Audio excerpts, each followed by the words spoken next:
Hello दोस्तों, स्वागत है आपका मेरे यूट्यूब चैनल में जिसका नाम है मैथ्स लेवल अप। यहाँ पर हम लोग मैथ पढ़ते हैं। आज की वीडियो में मैं आपको सेट थ्योरी करवाने वाला हूँ। ये चैप्टर 8 है, क्लास 12 BMT मतलब बिजनेस मैथमेटिक्स, और वीडियो नंबर है 8.1 मतलब इस चैप्टर का ये फर्स्ट वीडियो है। ठीक है, इस वीडियो में हम लोग पढ़ेंगे कि सेट कहते किसे है और इसका जो एक्सरसाइज 8.1 है उसे भी कंप्लीट करेंगे। ठीक है, तो चलो देखते हैं कि सेट कहते किसे है, इसका डेफिनेशन क्या होगा। Set is a well defined collection of object. ठीक है, आपको इसको समझने में थोड़ा दिक्कत हुआ होगा दो चीजों में कि वेल डिफाइंड का मतलब क्या है और ऑब्जेक्ट का मतलब क्या है। ठीक है, देखिए वेल डिफाइंड का मतलब हो गया कि कुछ रूल है लिखने का सेट को। क्या रूल है, देखो जैसे कि मैं बताता हूं आपको। जब भी हम लोग सेट लिखते हैं तो उसको कर्ली ब्रैकेट में लिखते हैं। ठीक है, इस तरह का कर्ली ब्रैकेट होता है। बहुत लोग ऐसा बनाते हैं, बहुत लोग ऐसे करके बनाते हैं, तो आपको जो इजी लगे आप उसको बना सकते हैं। ठीक है, इसके अंदर में आपको कुछ लिखना होता है, और वो मतलब कुछ भी नहीं लिखना होता है। क्या क्या लिखना होता है, वो लिखना होता है ऑब्जेक्ट। अब मैथ में जब भी हम लोग ऑब्जेक्ट के बारे में पढ़ते हैं तो वो हम लोग पढ़ते हैं कि ऑब्जेक्ट जो होता है मैथ के लिए वो होता है कि आप नंबर हो सकता है, आपके लिए नंबर हो सकता है, और लेटर्स हो सकता है, और सिंबल हो सकता है। ठीक है, ये तीनों चीज हो सकता है। नंबर में हो गया 1 2 3 4, इस तरह से आगे जाता रहेगा। लेटर में हो गया ABCD, इस तरह से आगे जाता रहेगा। सिंबल में हो गया प्लस माइनस मल्टीप्लाई डिवाइड या फिर ग्रेटर देन लेस देन और इक्वल टू। बहुत सारा ऐसा जो सिंबल होता है मैथ में जो हम लोग यूज करते हैं वो सब हम लोग यहाँ पर ले सकते हैं इसके अंदर में। ठीक है, तो इसका कुछ रूल होगा। अब ऐसे ही नहीं है कि जैसे कि नंबर ले लिए, कुछ भी 1 2 ले लिए इसके अंदर में, फिर AB ले लिए AB और फिर कोई सिंबल ले लिए, ऐसा नहीं है। उसका भी कुछ रूल है कि इसके अंदर में किस तरह से लिखना है। ठीक है, किस तरह से लिखना है देखिए मैं आपको बताता हूँ। जैसे कि मैं एग्जांपल लेता हूँ कि चलिए मैं मान लेता हूँ कि इसके अंदर में मुझे लिखना है सेट ऑफ वोवेल। ठीक है, तो वोवेल कौन कौन से होते हैं, ए होता है, AEIOU, ये सब होते हैं वोवेल।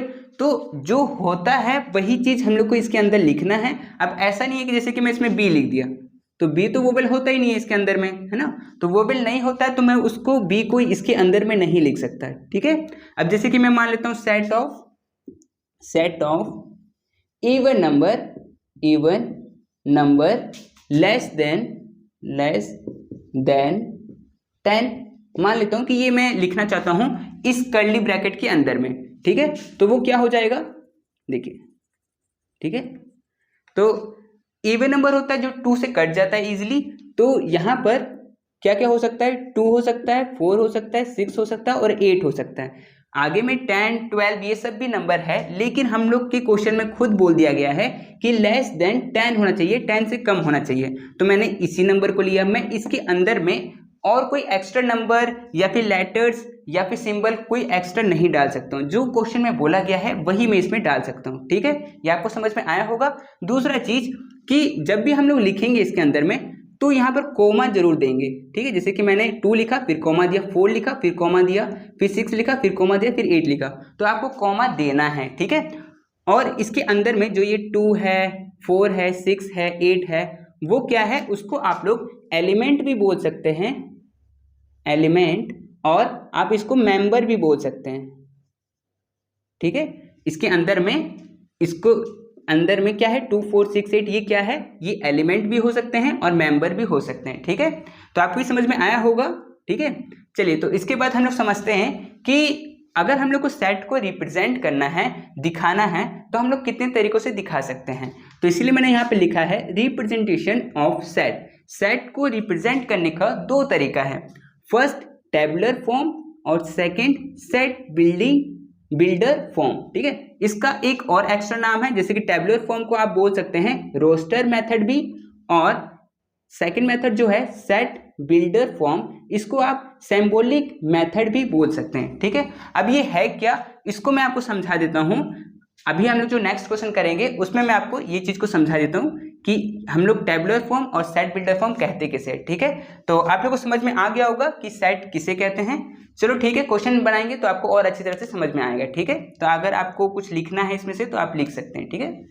तो चलिए हम लोग एक्सरसाइज 8A का क्वेश्चन को सॉल्व करते हैं। तो क्वेश्चन नंबर 1 इसमें बोल रहा है express the flowing set in tabular form. हम लोग को क्वेश्चन दिया हुआ है और इसको हमको टेबुलर फॉर्म में सॉल्व करना है। तो टेबुलर फॉर्म में सॉल्व कैसे करते हैं, देखिए अगर आपको टेबुलर फॉर्म में लिखना है तो आपको कर्ली ब्रैकेट के अंदर में लिखना पड़ेगा, ठीक है। और जो भी कुछ आप लिखिएगा उसको आपको कॉमा में मतलब कॉमा देना पड़ेगा, जैसे कि AEIOU, जैसे कि मैंने इसको लिखा, सब में कॉमा दिया है, तो इस तरह से आपको देना पड़ेगा, ठीक है। पहले हम लोग को क्वेश्चन समझना पड़ेगा कि क्वेश्चन में पूछा गया क्या है और उस तरह से हम लोग भरेंगे, ठीक है। चलिए, तो जैसे कि ये फर्स्ट नंबर है A नंबर, तो इसको मैं यहाँ पर बना दूंगा, ठीक है। तो A क्या कह रहा है, A is to X या फिर such that X is equal to, जैसे X क्या है, X है इंटीजर, ठीक है। इसका मतलब ये हुआ कि X क्या है, X है इंटीजर। जैसे कि आप जानते होंगे कि जो नंबर लाइन में जो भी नंबर आते हैं उसको इंटीजर कहते हैं। एंड 1X, जैसे कि 1 से बड़ा है X, है ना, ये जो साइन होता है वो उस तरफ होता है जिस तरफ बड़े होते हैं, है ना। तो इसका मतलब X बड़ा होगा 1 से। और ये जो नीचे में जो ये लाइन खींचा हुआ है इसका मतलब है कि इक्वल टू भी है, मतलब हम लोग 1 ले सकते हैं X, और यहाँ पर जो ये 9 है, 9 बड़ा है X से, मतलब X छोटा होगा, है ना। तो छोटा है और हम लोग इसमें 9 भी ले सकते हैं, है ना। तो चलो पहले तो यहाँ से हम लोग देखते हैं कि X क्या है, 1 से बड़ा है, तो मतलब मैं 1 से ले सकता हूँ, क्योंकि यहाँ पर ये वाला लाइन खींचा हुआ है, इसका मतलब 1 भी मैं ले सकता हूँ, है ना। तो मैं यहाँ पर A नंबर का यहाँ पर मैं कर्ली ब्रैकेट करूंगा और मैं 1 भी ले सकता हूँ, 2 3 4 5 6 7 8 और 9, ठीक है। देखिए ये हो गया, ठीक है। अगर ये वाला जो नीचे में जो लाइन खींचा हुआ है, ये लाइन अगर नहीं होता तो मैं यहाँ पर 1 को नहीं लेता, ठीक है, डायरेक्ट 2 से लेता। और अगर यहाँ पर भी ये लाइन नहीं होता तो मैं यहाँ पर 9 को नहीं लेता, सिर्फ 8 तक लेता, ठीक है। इसका मतलब क्या था कि 1 से बड़ा है X और 9 से छोटा है और इक्वल भी है ना, क्योंकि नीचे में लाइन में था, तो 1 के इक्वल भी है और 9 के भी इक्वल है, और उसके बीच में जो भी नंबर है वो हम लोग को लिखना था, ठीक है। तो आपको ये समझ में आया होगा। चलिए इसके बाद B को करते हैं। तो B में क्या पूछा गया है, B में पूछा गया है X क्या है, X है ऑड इंटीजर। ऑड क्या होता है, जो 2 के टेबल से नहीं कटता है, जैसे कि 1 3 5 7 9, ये सब जो नंबर है वो 2 से नहीं कटते हैं, इसीलिए ऑड नंबर हुए, ठीक है। तो हम लोग को X में क्या लेना है, ऑड इंटीजर लेना है। एंड 5 से बड़ा है X, लेकिन 5 के इक्वल नहीं है ना, यहाँ पर नीचे में ये लाइन नहीं है, इसका मतलब हम लोग 5 को नहीं लेंगे, ठीक है। और 15 से छोटा है, लेकिन 15 के लिए यहाँ पर लाइन खींचा हुआ है, मतलब हम लोग 15 को ले सकते हैं। तो 5 से बड़ा कौन सा ऑड नंबर होगा, 7 होगा, है ना। तो मैं यहाँ पर क्या करूँगा, कर्ली ब्रैकेट करूँगा और यहाँ पर पहले लिखूँगा 7, ठीक है, फिर 9, फिर 11, फिर 13 और फिर 15। अब मैंने 15 क्यों लिया, क्योंकि यहाँ पर लाइन खींचा हुआ था, इसका मतलब 15 भी ले सकते थे। और मैंने यहाँ पर 5 क्यों नहीं लिया, क्योंकि यहाँ पर लाइन नहीं खींचा था 5 के लिए, तो इसलिए मैंने यहाँ पर 5 नहीं लिया, ठीक है। तो आपको समझ में आया होगा कि कैसे मैंने लिखा। चलो इसके बाद C को करते हैं, ठीक है। तो C में क्या पूछा गया है, C में पूछा गया है X क्या है, set of even positive integer, मतलब इवन नंबर है। तो ठीक है, इवन नंबर कौन कौन से होते हैं, जो 2 के टेबल में आता है या फिर 2 से इजीली कट जाता है, डिवाइड हो जाता है, तो वो हो सकता है 2 4 6 8, और इसी तरह ये आगे आगे जाता रहेगा। मैं डॉट देके और यहाँ पर ब्रैकेट क्लोज कर सकता हूँ, ठीक है, क्योंकि यहाँ पर आगे में लिखा हुआ नहीं है कि इवन पॉजिटिव इंटीजर है, लेकिन कितना आगे तक है, कितना दूर तक लेना है, उसके बारे में कुछ नहीं पता है, तो मैं यहाँ डॉट डॉट दे सकता हूँ, ठीक है। लेकिन स्टार्टिंग तो मुझे पता था कि कहाँ से स्टार्ट होगा, ठीक है। चलो ये समझ में आ गया होगा। चलो डी बनाते हैं। डी में क्या पूछा गया है, set of all odd positive integer between 4 and 16। 4 और 16 के बीच में कौन कौन से ऑड नंबर आते हैं वो हम लोग को बताना है। तो चलो ठीक है, यहाँ पर मैं ऑड स्टार्ट होगा मेरे ख्याल से 4 के बाद में स्टार्ट होगा, क्योंकि 4 तो इवन नंबर है। तो यहाँ से स्टार्ट होगा 5, तो 5, 7, 9, 11, 13 और 15, ठीक है, ये नंबर हो सकते हैं 4 और 16 के बीच में, ठीक है। तो आपको समझ में आया होगा। चलो इसके बाद ई नंबर, ई में क्या बोला गया है, ई में बोला गया है कि x, देखो आप चाहे तो इस टू भी लगा सकते हैं और चाहे तो इस तरह से भी कर सकते हैं, ठीक है। तो x क्या है, x है, x is a letter of the word arithmetic, ठीक है। तो हम लोग को यहाँ पर ये अर्थमेटिक जो लिखा हुआ है इसको लिखना है कर्ली ब्रैकेट में टेबुलर फॉर्म में, ठीक है। अब देखिए जैसे कि इसके अंदर में, इस कर्ली ब्रैकेट के अंदर में हम लोग जो भी लेटर लेंगे यहाँ से वो डबल नहीं लेंगे। मतलब अगर मैं एक बार ए ले चुका हूँ तो दोबारा ए मैं यहाँ पर नहीं लूँगा। जैसे कि मैं यहाँ पर लिखता हूँ, ठीक है, ए लिख दिया, फिर आर, फिर आई, फिर टी, फिर एच, फिर एम, फिर ई, ठीक है, ई के बाद टी तो पहले मैं लिख चुका हूँ तो इसीलिए मैं यहाँ पर दोबारा नहीं लिखूंगा, ठीक है। उसके बाद टी के बाद क्या था, आई भी मैं पहले लिख चुका हूँ, एक बार लिख चुका हूँ आई, तो दोबारा नहीं लिखूंगा, ठीक है। उसके बाद फिर सी तो मैंने नहीं लिखा अभी तक, तो इसीलिए मैं यहाँ पर सी लिख दूंगा, ठीक है। तो मतलब लेटर्स, नंबर, ये सब डबल नहीं होना चाहिए, ठीक है, एक ही बार वो चीज़ होना चाहिए। तो आपको समझ में आया होगा कि मैंने कैसे इसको सॉल्व किया। इसके बाद ये जो क्वेश्चन नंबर 1 है इसका 5 क्वेश्चन और है, उसको भी मैं लिख लेता हूँ, फिर सॉल्व करवा दूंगा आपको, ठीक है। तो चलिए हम लोग एफ नंबर देखते हैं। एफ में क्या बोला गया है कि एक्स क्या है, x is a positive integer, x क्या है, पॉजिटिव इंटीजर है, and x square less than equal to 100, ठीक है। इसको ना हम लोग को पहले सॉल्व करना पड़ेगा, उसके बाद ही हम लोग आंसर बता सकते हैं, ठीक है। तो चलिए सॉल्व करता हूं मैं यहाँ पर एफ का। तो यहाँ पर है x square less than equal to 100, ठीक है, ये है। स्क्वायर इस तरफ आएगा तो वो रूट बन जाता है, तो यहाँ पर x रहेगा और यहाँ लेस देन इक्वल टू और यहाँ रूट 100, ठीक है। अब इसको सॉल्व करेंगे तो आएगा x less than equal to root 100 का वैल्यू होता है 10 और ये प्लस माइनस में यहाँ पर आएगा, ठीक है। अब हम लोग को यहाँ पर क्वेश्चन में एक चीज बोला गया है कि x क्या है, x is a positive integer, तो हम लोग को सिर्फ पॉजिटिव लेना पड़ेगा, नेगेटिव को नहीं लेना पड़ेगा। तो x less than equal to सिर्फ पॉजिटिव x लेंगे, मतलब 10 लेंगे, ठीक है।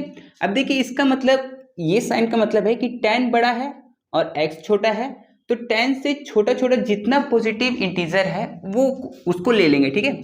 जैसे कि मैं यहाँ पर लिखता हूँ t इज इक्वल टू, फिर ब्रैकेट मैं 1 ले सकता हूँ, 2 ले सकता हूँ, 3 ले सकता हूँ, 4 ले सकता हूँ, 5 ले सकता हूँ, 6 ले सकता हूँ, 7, 8, 9 और 10 तक मैं ले सकता हूँ। अब 10 किस लिए लिया मैंने, क्योंकि यहाँ इक्वल टू का साइन था, इसलिए मैंने यहाँ पर 10 लिया, ठीक है। तो आपको ये समझ में आया होगा कि कैसे मैंने सॉल्व किया, ठीक है। उसके बाद वाला क्वेश्चन क्या बोल रहा है, जी नंबर, कि b is equal to x, x क्या है, x is an odd positive integer, odd number है, लेस देन 10, 10 से कम, ठीक है। चलो ठीक है, तो ये है जी नंबर।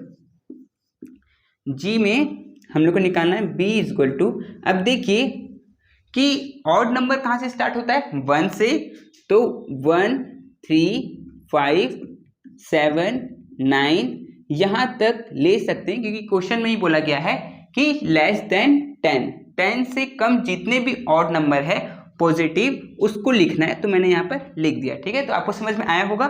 चलिए इसके बाद क्या है, आई में क्या पूछा गया है कि m, x क्या है, is letter of word LULL, ठीक है, ये है। चलो ठीक है, तो ये है आई नंबर। जैसे कि मैंने आपको बताया है कि जब हम लोग कर्ली ब्रैकेट के अंदर में लिखते हैं तो एक लेटर एक ही बार आना चाहिए। जैसे कि ये L है तो मैं एक बार ये L लूंगा, तो L लिया, फिर कॉमा, फिर उसके बाद U है तो मैंने U लिया, उसके बाद फिर से L और फिर से L, 2 बार फिर L आ गया है, तो मैं फिर दोबारा नहीं लूंगा, मैं एक ही बार इसको लूंगा, ठीक है। तो बस ये L और U, ये इसका आंसर हो जाएगा, ठीक है। चलिए इसके बाद J नंबर, J में क्या बोला गया है, T set of all letters used in the word sets, sets में जितने भी लेटर यूज हुआ है वो, ठीक है। तो T is equal to curly bracket, और इसमें भी जो ये लेटर है इसको मैं एक एक लूंगा, तो यहाँ पर S ले सकता हूँ, E ले सकता हूँ और T ले सकता हूँ। फिर दोबारा S आ गया तो दोबारा S में नहीं ले सकता क्योंकि मैंने एक बार ले लिया है, बस यहाँ पर क्लोज कर देंगे तो ये रहा आपका आंसर, ठीक है। तो आपको ये समझ में आया होगा कि कैसे मैंने सॉल्व किया। इसके बाद एक क्वेश्चन और रह गया है, ये H वाला, मैं इसको मिटा के फिर ये H वाला सॉल्व करवा देता हूँ आपको, ठीक है।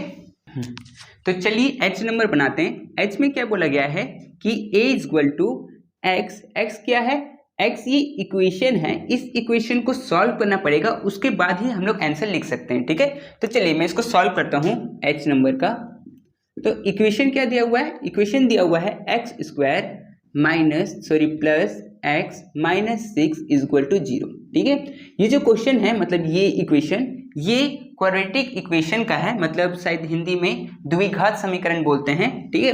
तो इसको सॉल्व कैसे करते हैं कि एक्स स्क्वायर के पहले में जो भी नंबर होता है, जैसे यहाँ पर नहीं है तो मैं मान लेता हूँ कि यहाँ पर 1 तो होगा ही, तो ये 1 को और सबसे लास्ट वाले नंबर से मल्टीप्लाई करना होता है। लास्ट वाला नंबर है -6, तो 1 इंटू -6 ये हो जाएगा -6, ठीक है। अब ये जो 6 आया है इसका मैं एलसीएम लूंगा, तो यह 2 3 3 और ये 1, ठीक है। तो ये दोनों जो नंबर आया है, इन दोनों के हेल्प से मुझे ये बीच वाला लेके आना है। अब बीच में क्या है, जैसे कि यहाँ पर सिर्फ x है तो मैं यहाँ पर 1 लिख सकता हूँ, ये 1x हो जाएगा। तो मुझे इन दोनों को प्लस या माइनस करके 1 लेके आना है, ठीक है। तो मैं इसको ऐसे कर सकता हूँ 3 - 2 इज इक्वल टू 1, है ना, ये हो जाएगा।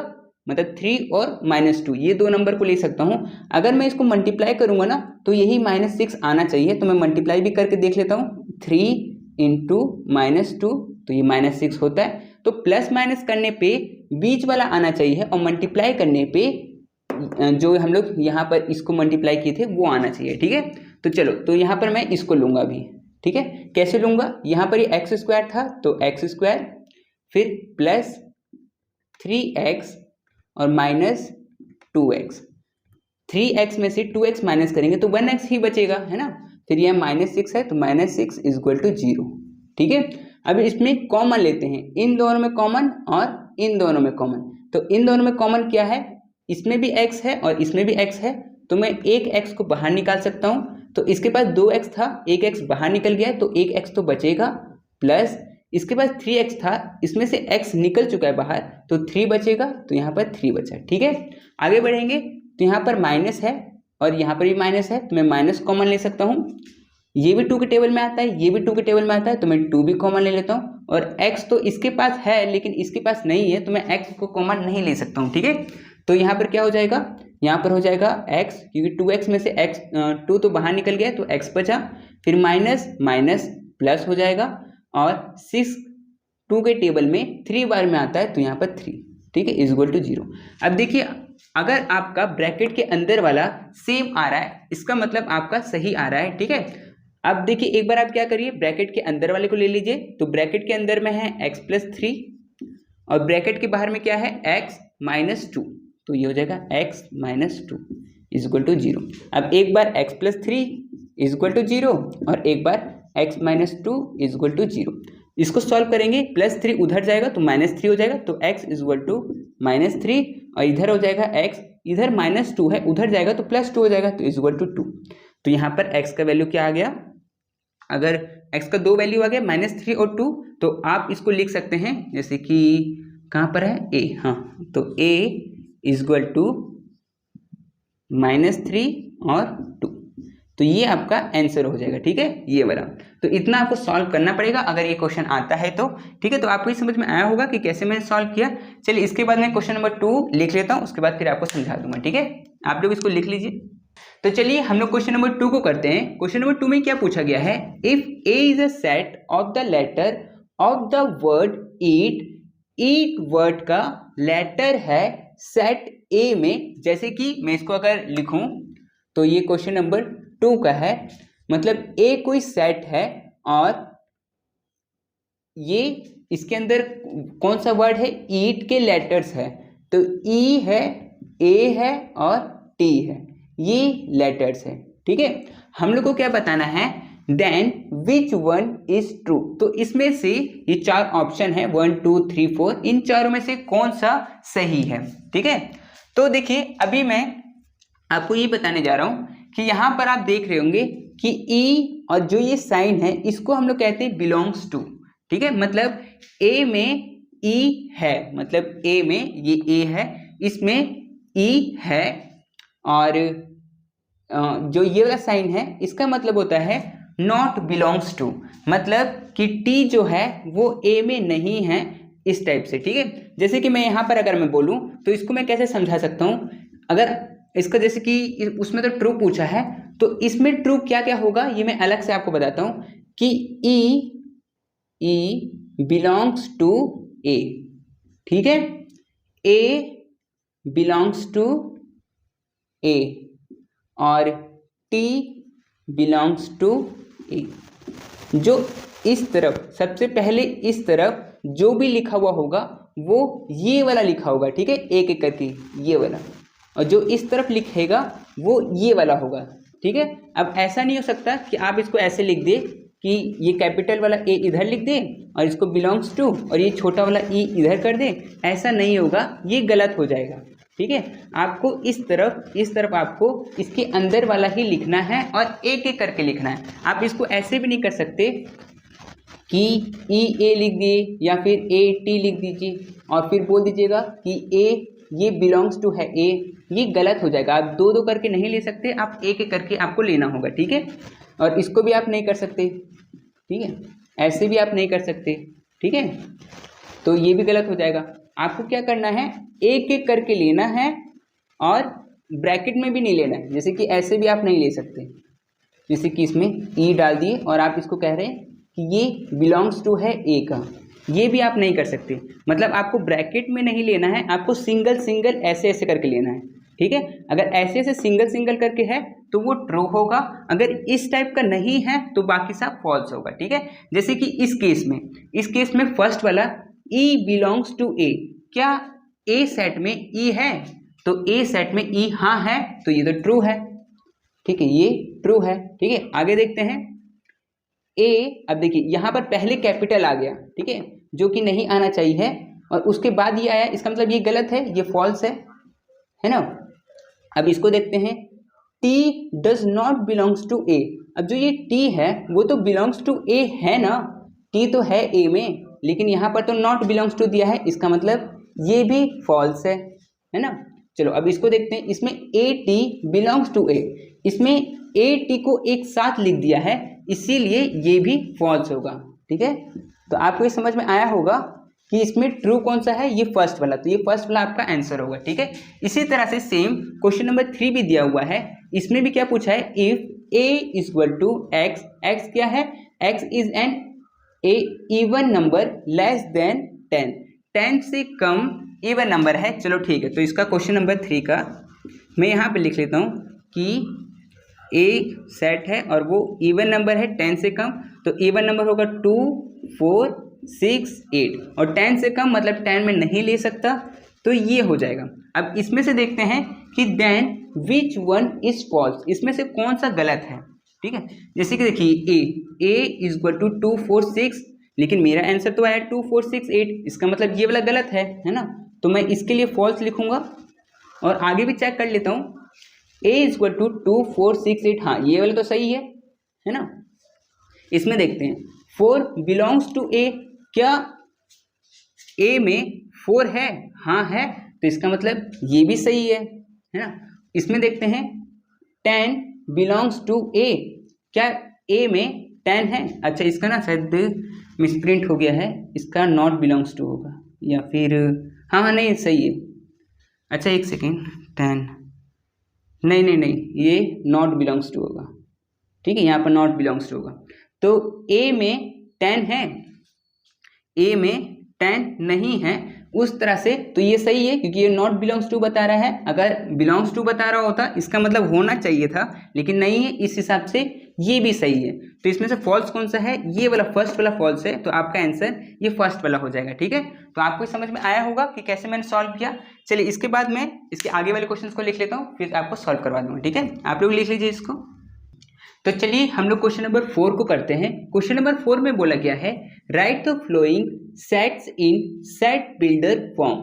हम लोग को ये जो दिया हुआ है ये रोस्टर फॉर्म में दिया हुआ है, हम लोग को इसको चेंज करना है सेट बिल्डर फॉर्म में। ठीक है, तो चलिए इसको करते हैं एक एक करके। ये जो फर्स्ट वाला है ए नंबर, इसमें क्या पूछा गया है? इसमें पूछा गया है कि a इक्वल टू 135। अब देखो आपको नंबर से ही पता चल रहा होगा कि ये ऑड पॉजिटिव नंबर है, तो इसको मैं लिख सकता हूं कि a इक्वल टू, और सेट बिल्डर फॉर्म में लिखना है, इसीलिए मैं इसको x is to x is a is an odd positive integer less than 7 कर देता हूं मैं, है ना। तो ये भी हो जाएगा। तो इसमें मैंने क्या लिखा है कि x क्या है? ऑड पॉजिटिव इंटीजर है, ऑड नंबर है और पॉजिटिव है, लेस देन 7 से कम। तो 7 से कम पॉजिटिव ऑड कौन कौन से होते हैं? 135। तो यही होगा आंसर, है ना। इसको आप चाहे तो एक और तरीके से आप लिख सकते हैं कि a equal to x such that x is an odd positive integer। ठीक है, और यहां पर आप लिख सकते हैं कि 1 से बड़ा है x, है ना, 1 से बड़ा है x और इक्वल भी है, मतलब 1 भी मैं ले सकता हूं क्योंकि इसमें 1 है, और किससे छोटा है? 7 से छोटा है। ठीक है, ये मैं लिख सकता हूं। अगर मैं यहाँ पर इक्वल टू नीचे साइन दूंगा तो मुझे यहाँ पर 5 लिखना पड़ेगा, क्योंकि मैंने यहाँ पर 5 लिया है। मैंने 7 पे इसलिए नहीं किया क्योंकि मैंने 7 नहीं लिया है। तो आप इस तरीके से भी लिख सकते हैं और चाहे तो इस तरीके से भी लिख सकते हैं। ठीक है, तो आपको समझ में आ गया होगा। इसको क्लोज कर देते हैं। ठीक है, चलिए तो इसके बाद क्वेश्चन नंबर बी का करते हैं। तो बी में क्या पूछा है? a इक्वल टू, अभी देखिए ये 5, 10, 15, आपको समझ में आ रहा होगा कि ये 5 के मल्टीपल्स है, 5, 10, 15, 20, इसी तरह से ये आगे बढ़ता रहेगा। तो मैं इसको लिख सकता हूं b का कि a equal to x such that x is multiple of 5। अब देखिए इसमें ये तो नहीं लिखा हुआ है कि ये कहां पर एंड होगा, तो एंड कहां पर होगा वो मुझे नहीं पता है, तो बस मैंने इसीलिए लिख दिया कि x क्या है? मल्टीपल ऑफ 5 है। ठीक है, तो आपको समझ में आया होगा। चलिए सी नंबर को करते हैं। सी में पूछा गया है s इक्वल टू 2, 4, 6, 8। अब देखिए नंबर से आपको पता चल रहा है कि इवन नंबर है, तो मैं यहाँ पर लिख सकता हूँ सी में, सी का कि सी क्या है? ये s equal to x, x क्या है? x is an even positive integer less than 10। मैं लेस देन 10 कर देता हूं। ठीक है, तो 10 से तो कम है और ये पॉजिटिव इवन नंबर भी है, तो इस तरह से आप इसको लिख सकते हैं। उसके बाद डी में क्या बोला गया है? b इक्वल टू 2, 3, 5, 7, 11, 13, 17 और इसी तरह से आगे ये बढ़ते जा रहा है, इसीलिए मैंने यहाँ पर 3 डॉट दिया है। अब देखिए ये नंबर ना प्राइम नंबर है, तो मैं यहाँ पर इसको लिख सकता हूँ इसका आंसर कि b क्या है? b equal to x is a prime number. x क्या है? प्राइम नंबर है। ठीक है, तो आप इसको ऐसे लिख सकते हैं। ठीक है, तो आपको ये समझ में आया होगा कि कैसे मैंने क्वेश्चन नंबर 4 को किया। इसके बाद वाले क्वेश्चन को मैं लिख लेता हूँ और फिर हम लोग करते हैं। ठीक है, तो चलिए हम लोग क्वेश्चन नंबर 5 को करते हैं। इसमें पूछा गया है if C is set of the capital of state of India. C क्या है? कैपिटल ऑफ स्टेट है इंडिया का, then fill in the blanks belongs to and not belongs to. ठीक है, ये पूछा गया क्वेश्चन में। इसका मतलब क्या है कि सी क्या है, सी इज इक्वल टू, सी के अंदर में जितने भी स्टेट है उस स्टेट के कैपिटल लिखा हुआ है। जैसे कि मान लीजिए झारखंड, झारखंड का कैपिटल रांची, ठीक है, बिहार, बिहार का कैपिटल पटना। तो इसी तरह से जितने भी स्टेट है उनके कैपिटल इसके अंदर लिखा हुआ है।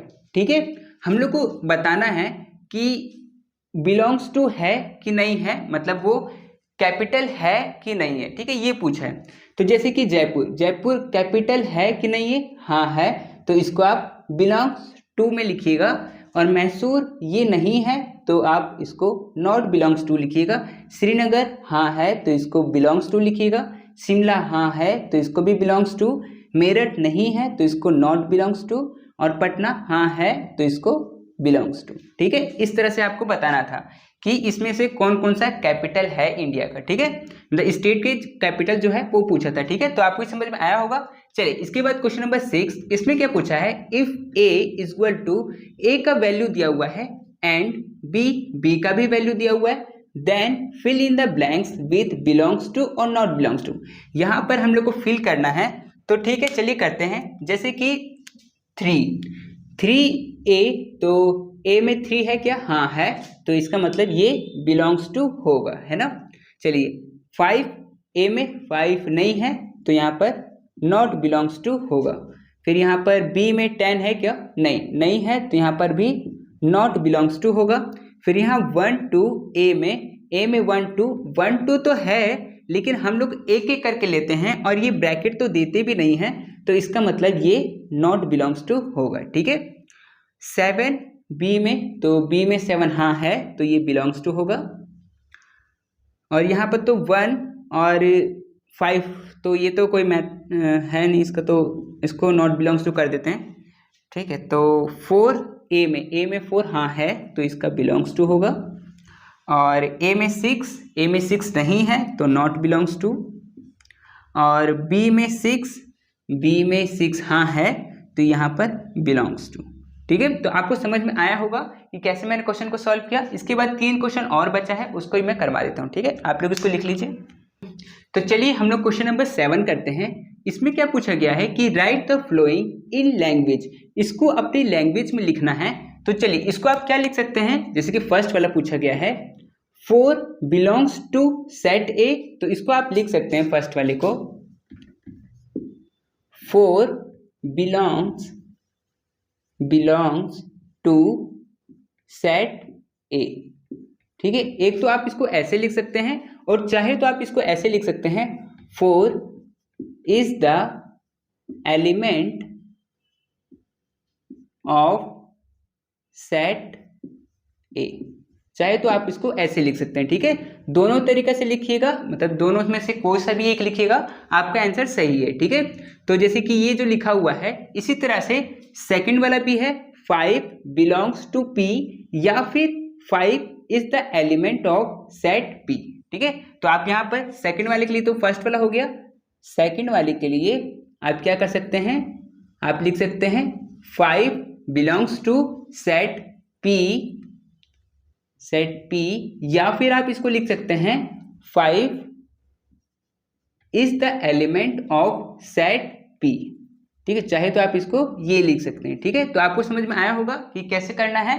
चलिए, तो इसमें थर्ड नंबर वाले में क्या बोला है कि x does not belongs to set A, तो आप इसको ऐसे लिख सकते हैं थर्ड नंबर